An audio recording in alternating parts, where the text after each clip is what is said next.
In this video, we're going to look at Malachi Flynn, who has improved over the last few games. We're going to look at some of his pick and roll play, how he's been better at transition, how he's been more aggressive attacking the rim, and how he's finally been able to drive and find shooters as well, something he wasn't doing earlier in the year. So enjoy the video. And also like and subscribe. We'll pick this one off as soon as Flynn gets the rebound here, and I'll roll it. And at this point, look at his eyes. His eyes are looking up. He's ready to make the play, and he's going to make it to Chris Boucher here, who's going to make the run here. And the key thing I want to point out is Flynn at this point is kind of quarterbacking the play and always looking to be aggressive, especially with this versatile lineup, this athletic lineup, I should say, which likes to run on the floor. So as you clear it and roll it, they're on the same page. He's looking up. Easy finish. Good find by Flynn. So there are certain guys you kind of develop a chemistry with, and Boucher and Flynn definitely have something going here.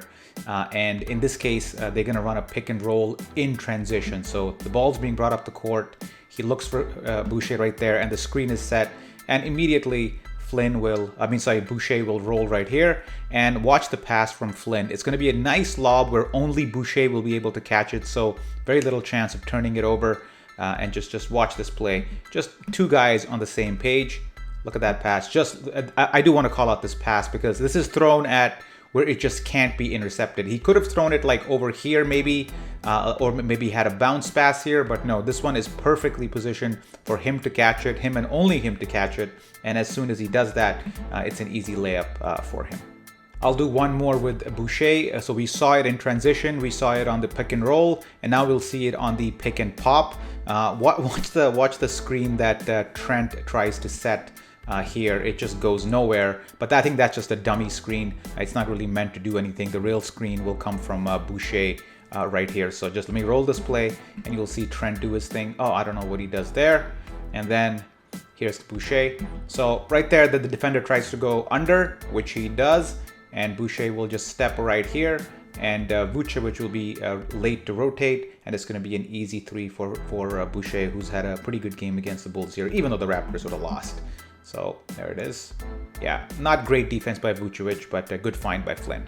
So far in his early NBA career, Flynn has mostly been operating in the mid-range game, and I think a lot of fans would like to see him drive to the rim a little bit more, maybe be a bit more aggressive on the top of the screens. And you've seen that he's sort of done that in the last few games, and this is an example of just that. So here it is. So Baines, who is a pretty good screen setter overall, even though he's had a pretty miserable season and fans have gotten on him, he does set decent screens. And again, you put Vucevic in a position where he has to make a decision and basically defend quicker guys, which he's not that great at. And Flynn will do good of just turning this corner quickly. Now, usually he kind of goes into this area and kind of resets, but in this particular play, he will just burst into the seam right here and not even give this defender a chance to come and help. And by the time this guy comes over, it's too late. So let me clear and roll this play, and you'll know what I mean. See, boom. I mean, the defense here is pretty decent by Vucevic. This guy got, kind of is worried about the shooter right here, so he goes out. And tough finish by Flynn here in the face of defense. He could have also had a bounce pass back to Baines if he wanted to, but you totally understand why you don't want to pass the ball to Baines. No offense to the Aaron Baines fan club. Here's another drive I want to show you. Again, the screen setter is Baines right here.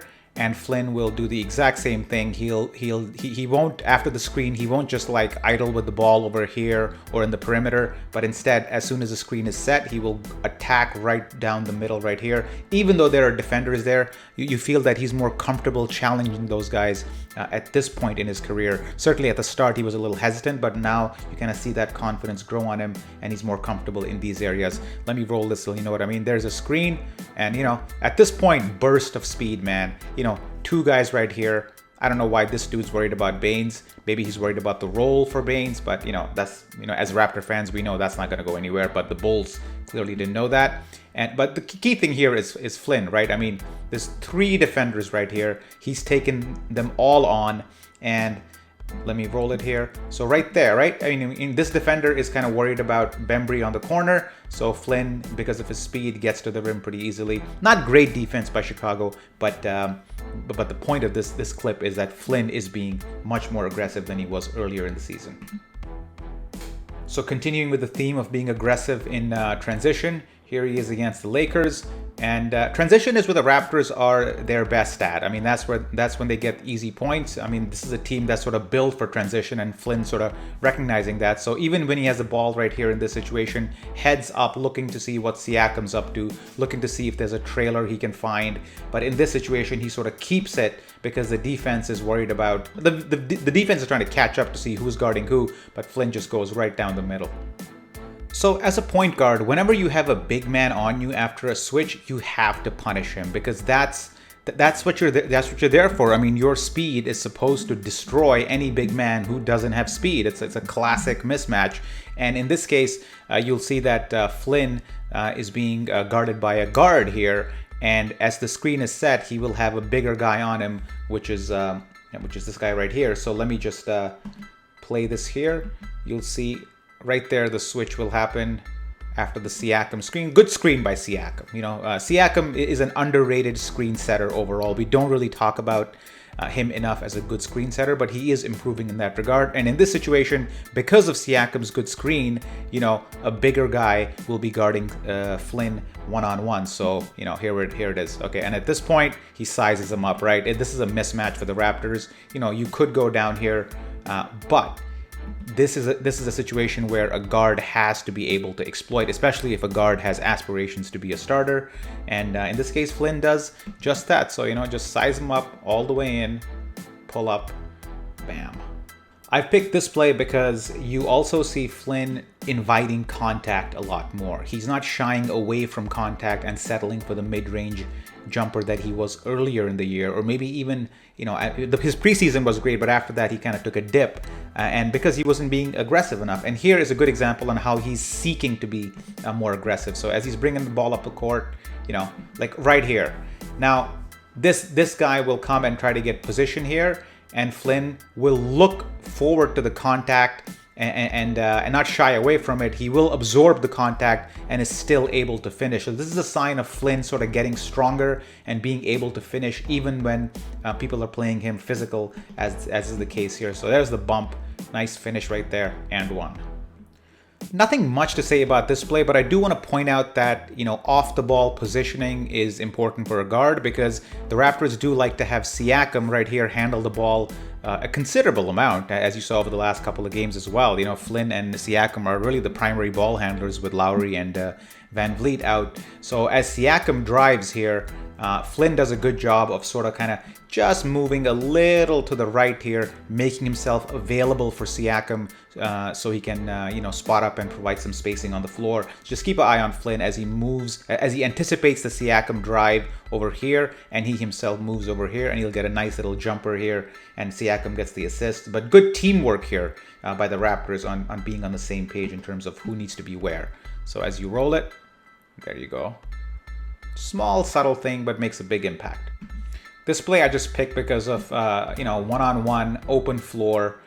This, again, is a situation where Flynn has to be able to exploit, because he's quicker than his defender. And whenever you're quicker than your guy, you got to make him pay. And especially if you have, you know, a lot of space, as, you know, in this case, look at all that open space here. And he will blow by him. This defender is going to be late to rotate because he's worried about Watanabe over here. So good spacing by the Raptors here, and good attack by Flynn to make it happen. See, like there. Absorbs contact as well, and one.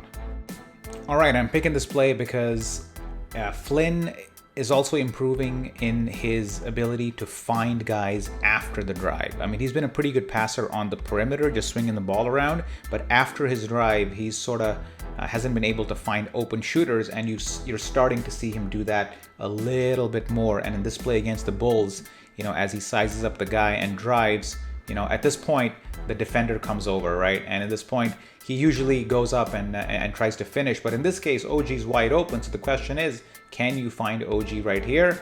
Or if this guy was in a different position, could you find Siakam right here? So these are his two options as he drives, and he makes a decision to go with OG, which is the right one. And as you play it, he even looks off Siakam there, which is pretty cool. Let me show that again. I love the look off. So there's the play. There's a lot going on in this play, but I just want to show you the look off he does there at the end. There it is. There's the drive. Oh, right there. You see that? Siakam is right there. He looks him off just a little bit before passing it to OG right here. Loved this play when it happened live. And, good on Flynn. Nice 3 by OG. I picked this play because I think whenever your teammates see you find people, they improve their movement without the ball, because you know that your guy will find you if you're in the right place. And as Flynn is finding more people are actually moving without the ball in order to be found.